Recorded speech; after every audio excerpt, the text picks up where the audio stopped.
Three Questions by Leo Tolstoy. It once occurred to a certain king that if he always knew the right time to begin everything, if he knew who were the right people to listen to and whom to avoid, and above all, if he always knew what was the most important thing to do, he would never fail in anything he might undertake. And this thought having occurred to him, he had it proclaimed throughout his kingdom that he would give a great reward to anyone who would teach him what was the right time for every action, and who were the most necessary people, and how he might know what was the most important thing to do. And learned men came to the king, but they all answered his questions differently. In reply to the first question, some said that to know the right time for every action, one must draw up in advance a table of days, months, and years, and must live strictly according to it. Only thus, said they, could everything be done at its proper time. Others declared that it was impossible to decide beforehand the right time for every action, but that, not letting oneself be absorbed in idle pastimes, one should always attend to all that was going on, and then do what was most needful. Others, again, said that however attentive the king might be to what was going on, it was impossible for one man to decide correctly the right time for every action, but that he should have a council of wise men who would help him to fix the proper time for everything. But then again, others said there were some things which could not wait to be laid before a council, but about which one had at once to decide whether to undertake them or not. But in order to decide that, one must know beforehand what was going to happen. It is only magicians who know that, and therefore, in order to know the right time for every action, one must consult magicians. Equally various were the answers to the second question. Some said the people the king most needed were his counselors, others the priests, others the doctors, while some said the warriors were the most necessary. To the third question, as to what was the most important occupation, some replied that the most important thing in the world was science. Others said it was skill in warfare, and others, again, that it was religious worship. All the answers being different, the king agreed with none of them, and gave the reward to none. But still wishing to find the right answers to his questions, he decided to consult a hermit, widely renowned for his wisdom. The hermit lived in a wood which he never quitted, and he received none but common folk. So the king put on simple clothes, and before reaching the hermit's cell dismounted from his horse, and leaving his bodyguard behind, went on alone. When the king approached, the hermit was digging the ground in front of his hut. Seeing the king, he greeted him and went on digging. The hermit was frail and weak, and each time he stuck his spade into the ground and turned a little earth, he breathed heavily. The king went up to him and said, "I have come to you, wise hermit, to ask you to answer 3 questions. How can I learn to do the right thing at the right time? Who are the people I most need, and to whom should I, therefore, pay more attention than to the rest? And what affairs are the most important and need my first attention?" The hermit listened to the king, but answered nothing. He just spat on his hand and recommenced digging. "You are tired," said the king. "Let me take the spade and work a while for you." "Thanks," said the hermit, and giving the spade to the king, he sat down on the ground. When he had dug 2 beds, the king stopped and repeated his questions. The hermit again gave no answer, but rose, stretched out his hand for the spade, and said, "Now rest a while, and let me work a bit." But the king did not give him the spade, and continued to dig. 1 hour passed, and another. The sun began to sink behind the trees, and the king at last stuck the spade into the ground and said, "I came to you, wise man, for an answer to my questions. If you can give me none, tell me so, and I will return home." "Here comes someone running," said the hermit. "Let us see who it is."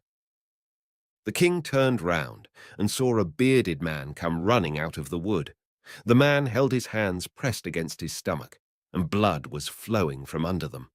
When he reached the king, he fell fainting on the ground, moaning feebly. The king and the hermit unfastened the man's clothing. There was a large wound in his stomach. The king washed it as best he could, and bandaged it with his handkerchief and with a towel the hermit had. But the blood would not stop flowing, and the king again and again removed the bandage, soaked with warm blood, and washed and rebandaged the wound. When at last the blood ceased flowing, the man revived and asked for something to drink. The king brought fresh water and gave it to him. Meanwhile, the sun had set, and it had become cool. So the king, with the hermit's help, carried the wounded man into the hut and laid him on the bed. Lying on the bed, the man closed his eyes and was quiet. But the king was so tired with his walk and with the work he had done that he crouched down on the threshold and also fell asleep, so soundly that he slept all through the short summer night. When he awoke in the morning, it was long before he could remember where he was or who was the strange bearded man lying on the bed and gazing intently at him with shining eyes. "Forgive me," said the bearded man in a weak voice, when he saw that the king was awake and was looking at him. "I do not know you, and have nothing to forgive you for," said the king. "You do not know me, but I know you. I am that enemy of yours who swore to revenge himself on you because you executed his brother and seized his property. I knew you had gone alone to see the hermit, and I resolved to kill you on your way back. But the day passed, and you did not return. So I came out from my ambush to find you, and I came upon your bodyguard, and they recognized me and wounded me. I escaped from them, but should have bled to death had you not dressed my wound. I wished to kill you, and you have saved my life.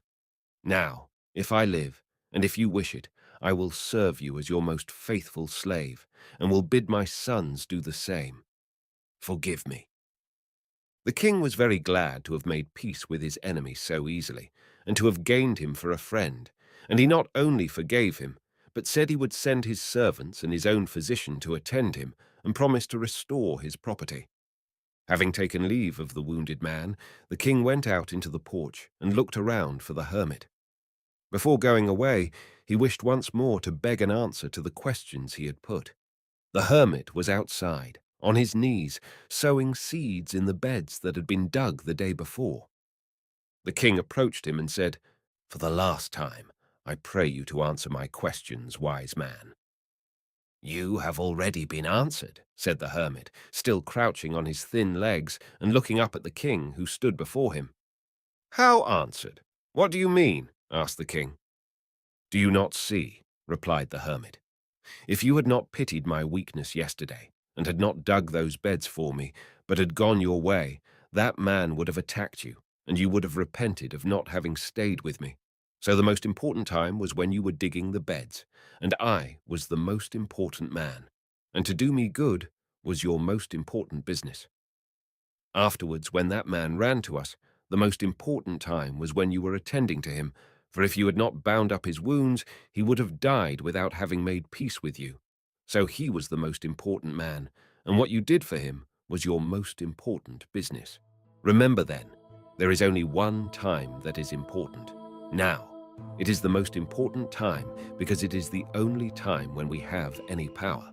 The most necessary man is he with whom you are, for no man knows whether he will ever have dealings with anyone else. And the most important affair is to do him good, because for that purpose alone was man sent into this life.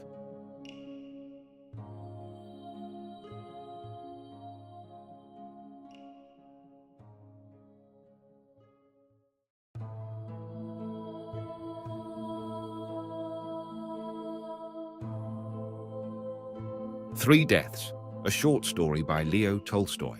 1. It was autumn. A carriage and a caleche were proceeding at a sharp trot along the high road.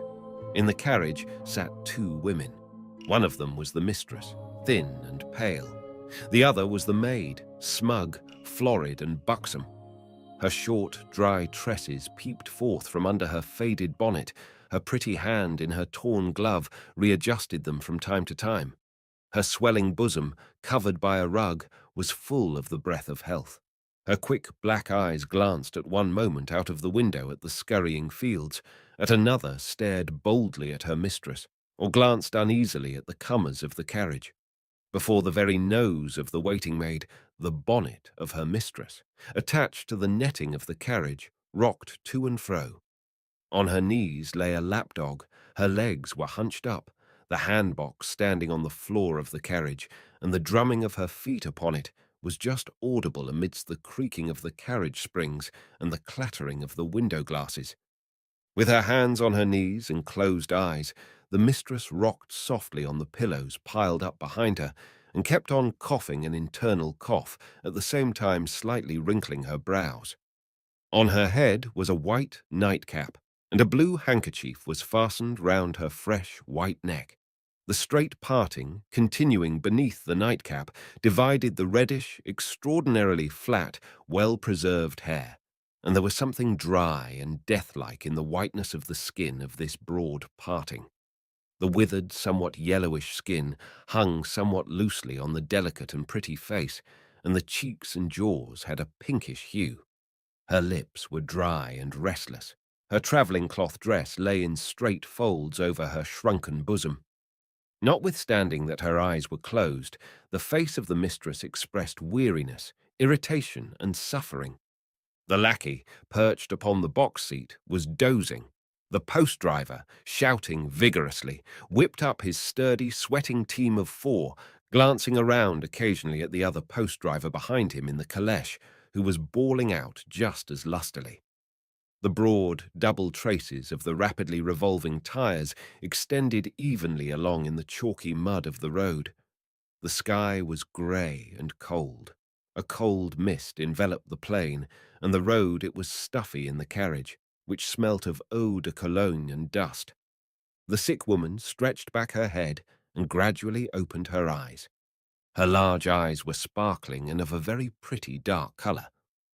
"There it is again," she said, irritably shoving aside with her pretty wasted hand the corner of the crinoline of her maid, which had barely touched her leg, and her mouth pouted peevishly. The maid grasped her crinoline with both hands, rose for a moment on her sturdy legs, and sat a little further off. Her fresh face had a bright flush upon it. The beautiful dark eyes of the invalid greedily followed every movement of the maid.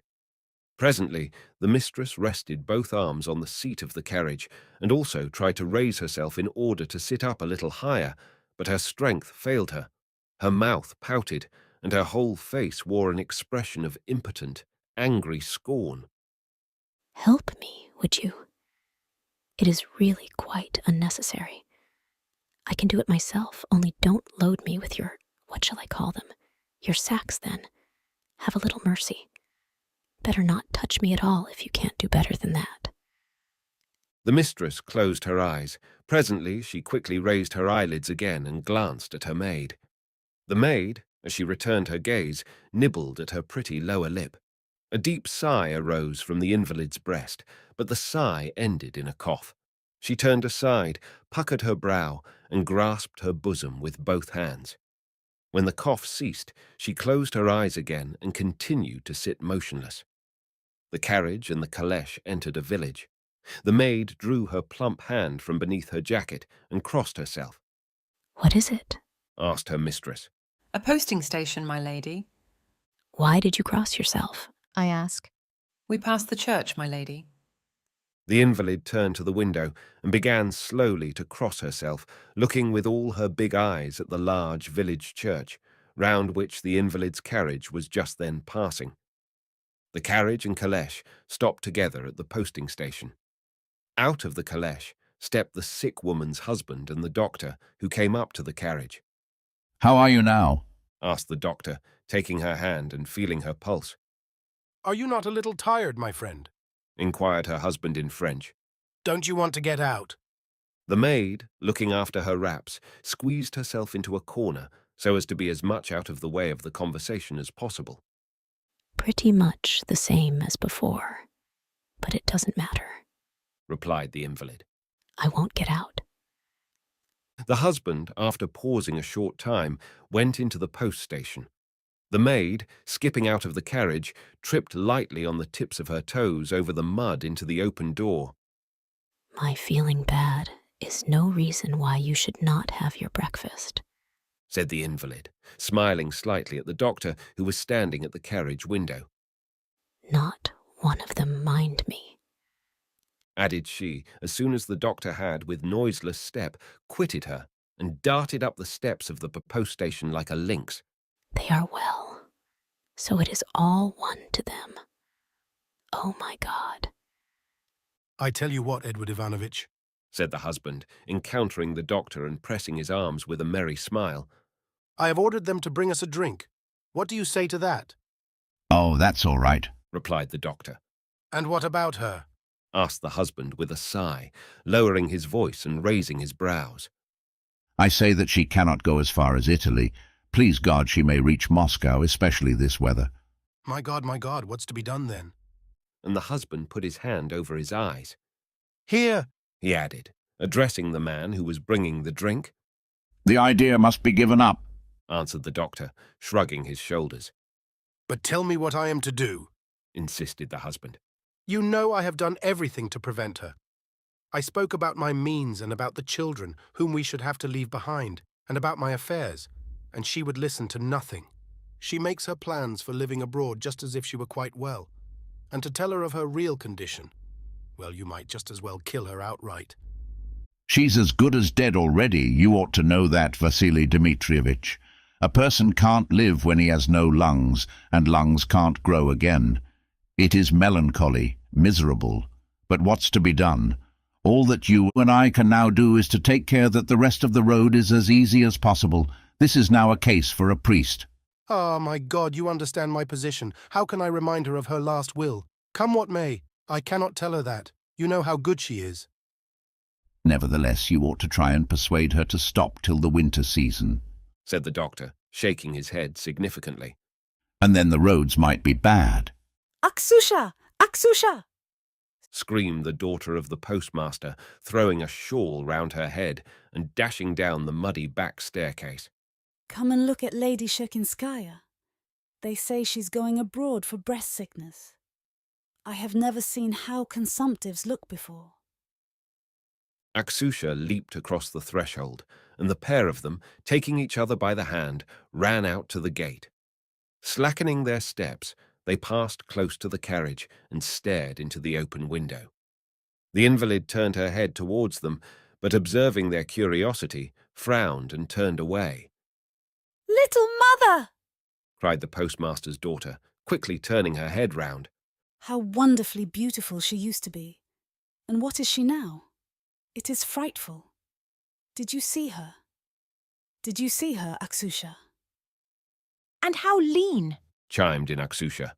Come, let us see what is in the bottom of the coach. Look, she has turned away, and I have not seen half. What a pity, Masha. Yes, and how muddy it is. And they both ran back through the gate again. I suppose I do look frightful, thought the invalid. Oh, only let us make haste, and go abroad, and then I shall soon pick up again. Well, how are you now, my friend? Said the husband, coming to the carriage and still chewing a morsel of something. Always the same question. Thought the invalid. Anyhow, it doesn't seem to interfere with his appetite. Oh, it's nothing, she murmured between her teeth.